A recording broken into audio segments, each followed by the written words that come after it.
These ramen packages are about to transform into elevated, delicious dishes. My name is Eunjo Park. I'm a chef based in New York City. Today, I'm using restaurant skills to upgrade this packaged ramen. Last year, I was on Epicurious taste panel. We tasted 16 very different ramens, some which I loved and some which I didn't love as much. I wouldn't recommend to my worst enemy. I picked ramens that I wanted to create new dishes. If you see them as a base, you can create any dishes of your liking. Sapporo Ichiban French onion style ramen, caramelized onion, cheese melted into it, serving it with a fried Chinese donut.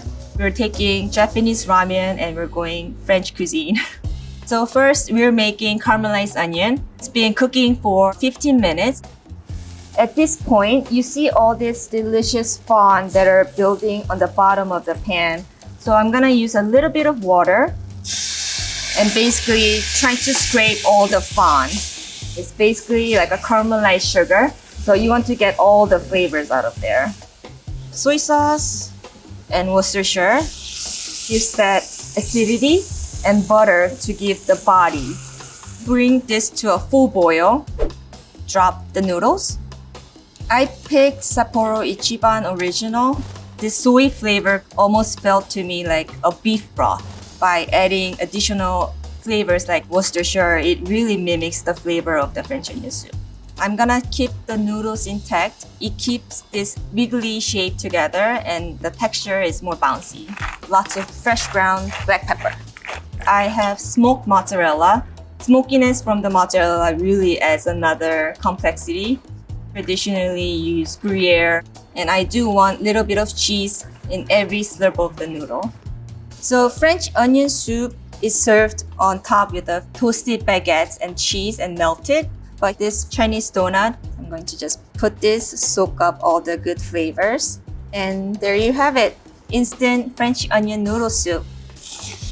It does taste like French onion soup, and this cheesy caramelized onion works very good with this soy clean flavor, just delicious together. Jin spicy ramen, toasted seaweed and sesame ramen. Well-rounded because of the chili oil and the sesame oil, and a lot of umami from the toasted seaweed crushed on top. First, we're going to make a quick chili aromatic oil. I have this neutral oil, just a drop. Make sure the pan is nicely heated. This pot is traditionally used for instant ramen. It's made with aluminum.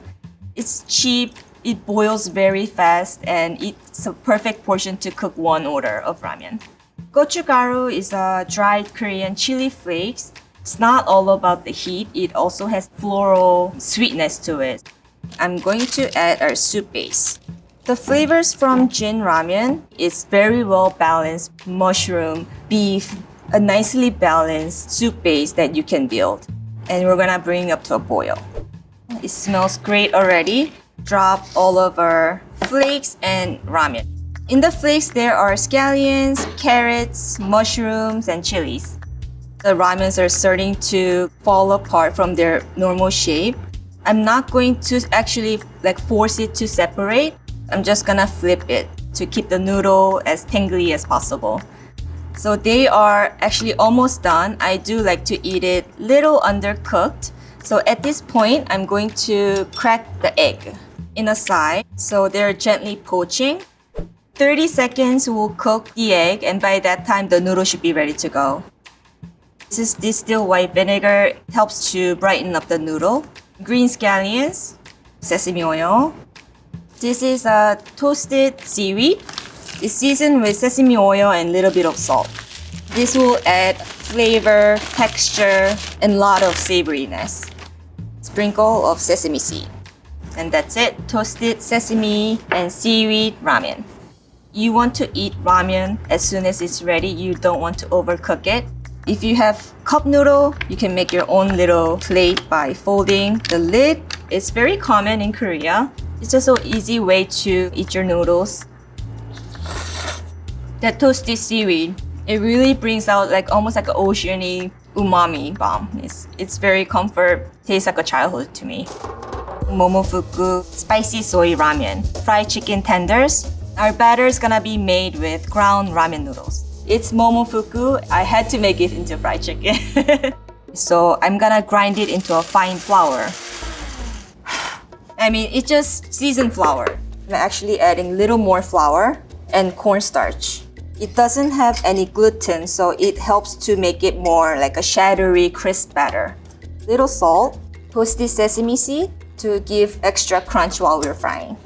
Sparkling cold water. Since these noodles are very dry, we'll actually rest in the fridge for about 10 to 15 minutes. They'll thicken up a little more.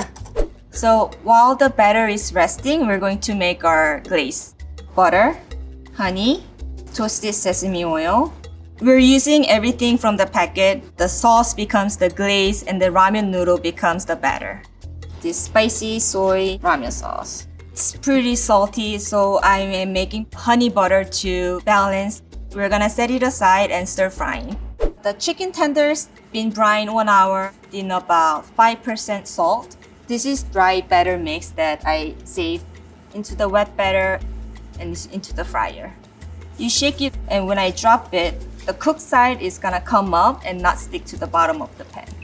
And also we're using sparkling water. Once it gets deep fried, it's like air pockets to make it extra crispy. We have the glaze and the garnish for the fried shallot. And there we have it. Fried chicken tenders using Momofuku spicy soy ramen. Perfect chicken tender. Would I buy instant ramen to make fried chicken? Not necessarily, but it shows that anything is possible if you want to be creative. Maruchan chicken flavor matzo bowl soup. It's literally chicken soup, just ground up, bound into a bowl, and calling it matzo bowl soup. So I have the garnishes here. The seasoned noodle, I'm going to put in a Ziploc bag, and we're going to crush it into little crumbs. I'm gonna use 2 egg whites to make them lighter. Schmaltz to make it savory richness, little water, soy sauce, pinch of white pepper, and I'm just gonna grate a little bit of ginger. Put it in the fridge for 30 minutes, and by that time, the starch should absorb all the moisture and we should able to form into a ball. Most of the flavors are inside the ball, and the flavors will come out as they're cooking, and this can rest while we bring our broth together. 1 spoon of soy sauce, little salt, and our garnish. And we're going to drop our ramen bowl. I want to make sure it cooks through and becomes like delicate, pillowy. So gentle simmer for about 20 minutes. It feels cooked all the way. Use our cup noodle as our serving bowl. Little more white pepper and little drizzle of toasted sesame oil.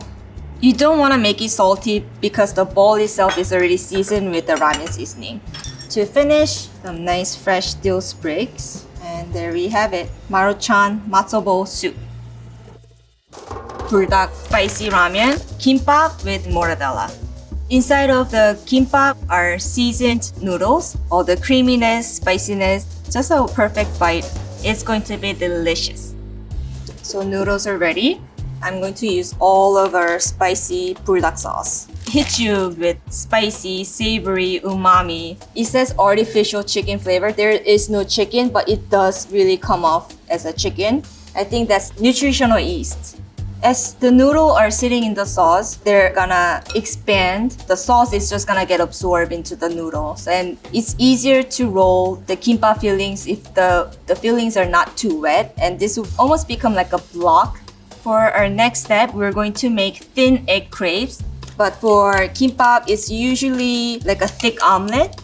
I'm just gonna put enough egg to just cover the bottom. I'm going to throw my pan.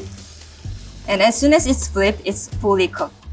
Classic kimbap, it has like a Korean kimbap sausage made with fish cake. But today we're going to use mortadella. Mortadella is an Italian sausage made with pork, spices with pork jowl fat. I'm going to take half to crisp them up and have 2 types of texture and a flavor. Next we have rice, seasoned with flakes from the buldak. There is a little kim strips and toasted sesame seed. Kim is a seaweed for Korean, so kimbap Kim, seaweed, and pop is rice, basically rice rolled in seaweed. Sesame oil, salt. So next, we're going to roll our buldak into an egg omelet. You can tell this ramen absorb all the sauces. Roll them as tight as possible. This is the seaweed. It's toasted but unseasoned. Spread the rice about 3/4 from the bottom, leaving the top. And don't crush the rice. Perilla leaves taste like a very earthy mint. You got chives, and we'll put American cheese. Nothing is traditional when it comes to kimbap, and it goes so well with mortadella. We got our egg crepe with mortadella. As you can see, I'm putting everything throughout. It's even, so when I slice it, you get everything. Tamuji is a sweetened pickled radish. Ready to roll. With my thumb, I'm lifting the bottom. With my fingers, I'm trying to keep all the fillings inside. You don't want to press too hard or the noodle's gonna come out. Brush the top with extra sesame oil for flavor and also for the visual. So nice bite size. So here we have our buldak mortadella kimbap. There is actual buldak noodles coming out, and it's very clear that this is buldak kimbap. It still has that spiciness in the back of the note, but surprisingly with egg, cheese, and mortadella, it really balances out. Buldak carbonara, Italian, Rabokki, which is a rice cake dish with instant ramen. Cheesy, spicy, we're going to take into an Italian direction. In a pan, I started to sweat garlic and onion. I'm going to add nduja, spicy Calabrian paste made with pork, chili, and fat. And gochujang is a Korean fermented chili paste. And by toasting gochujang, it tunes down the spiciness and the sweetness really comes through. So we have this spicy buldak sauce. Cheese powder goes in. Just mix it in. By cooking the noodle with rice cake, they're both starches, so it will thicken itself nicely. Rice cakes are basically extruded rice tubes. They're soft, they're chewy, and it's really fun to eat together with this different texture with the noodle. You know, when you make pasta, you're constantly tossing to get the starch to thicken up the sauce. Same idea. Finish with grated pecorino romano. Because this ramen is such a full-on flavor, it needed more sharp cheese. Lemon juice for brightness, and we're gonna plate. And on top, I have toasted Italian breadcrumbs, just lightly toasted in olive oil with salt and pepper. This will give a nice crunch. Fresh grated pecorino and fresh basil to finish. And there we have it. It's a perfect bite. Mama pork. Spicy pork larb with lettuce wraps. Iceberg lettuce, ground pork with ramen crunchies, and eat it in a one big bite. Using the good friend, the Ziploc bag, and I'm just gonna break them apart. We'll reserve this and we're gonna cook our pork first. Pork, garlic, scallion, and red chili. The oils are coming out from the pork, and I'm actually gonna use this fat to toast the ramen crunchies. All goes in. These are already fried. By toasting them in extra fat, they become super crunchy. I'm going to use one of this packet. It says chili powder. So this will be like a spicy ramen crunchies. Porks are back on the heat. Gochugaru gives a nice red color. Add all of our rest of the seasoning. It has sugar, it has MSG, and all this lemongrass and aromatics that we're looking for in the Thai cuisine. Fish sauce and lime juice to brighten up the food. Thai basils or regular basil if you can find. Some fresh mint and cilantro. The beautiful iceberg lettuce. Fresh cucumber, our spicy larb. Spicy ramen crunchies. Here we have our spicy pork larb, lettuce wrap, and cucumber and lime. As a Korean, when you make sam, like a lettuce wrap, you do have to eat one bite so you get all the flavors in one big mouthful. It had a good foundation to start, so it was very easy for me to just up the flavors, create into something totally different.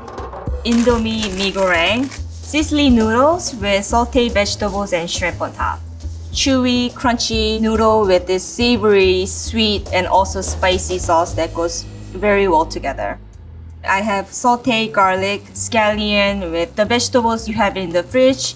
This is cornstarch water slurry, so it's going to thicken our sauce. Oyster sauce. In this mee goreng, there is 5 different seasonings, starting with chicken powder with onion and garlic. And here we have seasoning oil. I think it's cooked in shallot, so it's more like a shallot oil. In the middle is a sweet soy. On the side is a sambar. It's a chili sauce. It thickened with using the cornstarch slurry. I'm just going to add our shrimp and cook it until they're just ready. Smells great. I'm just going to finish it off with a little bit of vinegar. Keep it aside and we're going to sizzle our noodles. I'm gonna put the noodles and gonna get them really nice crispy on one side. You want to hear this sizzle. By searing the noodles, it has some of the chew of this boiled noodle but also have these crispy edges of the crunchy bits. Put our vegetable shrimp garnish on top, our fried onion garnish. Let it sizzle and serve it right away. Such a full-on flavor from all these different seasoning packs that we use. The crunchy noodles, once it hits the sauce, it does get soggy, but the crunchy bits are still there. Shinramen Black, New York Army Stew. Budae-jjigae is another well-known Korean dish. Since we are filming this in New York, I'm going to use pastrami, sauerkraut, pierogies, and frank sausage from Gray's Papaya. So first, we're going to make tadegi. Tadegi is a Korean seasoning paste. Here I have samjang, a mix of gochujang and doenjang. It's a fermented soybean paste. Fish sauce, soy sauce, sugar, gochugaru, Shinramen Black. There's a soup base. It has the spicy, beefy flavor. Make sure they're all mixed into a nice thick paste and use it later. We're going to build our army stew. Cabbage, onion, have a hot dog frank, cut in diagonal. I'm just gonna put all the ingredients in their own so it looks nice and presentable. Pastrami. I do like to add tofu because it absorbs all the flavors. Breakfast sausage, baked bean, and the tadegi, the seasoning paste we made. And our final ingredient is our flakes. Nice chunks of mushrooms, scallions, and chilies here. I'm just going to mix this beef bone base with the water. After it comes to boil, let it simmer for like 5 minutes until the vegetables are cooked. The flavors will really come together. If it wasn't New York enough, we're going to add more New York ingredients. Pierogi works like mandu, like a Korean dumpling. It will absorb all the broth. And sauerkraut, this will work like a kimchi. The lactic acid tang will brighten up this very rich stew. Chopped garlic. And we're putting the noodles in. American cheese is a classic recipe for budae-jjigae. And just let it melt. I like to grab all the noodles first, and I'm gonna grab it with the cheese on top. Honoring classics, not necessarily always by repeating it, it's by where you're living it and using the ingredients that you have to make it delicious food. It's so good. We proved today that the possibility is unlimited. Have fun, be creative, and just enjoy instant ramen.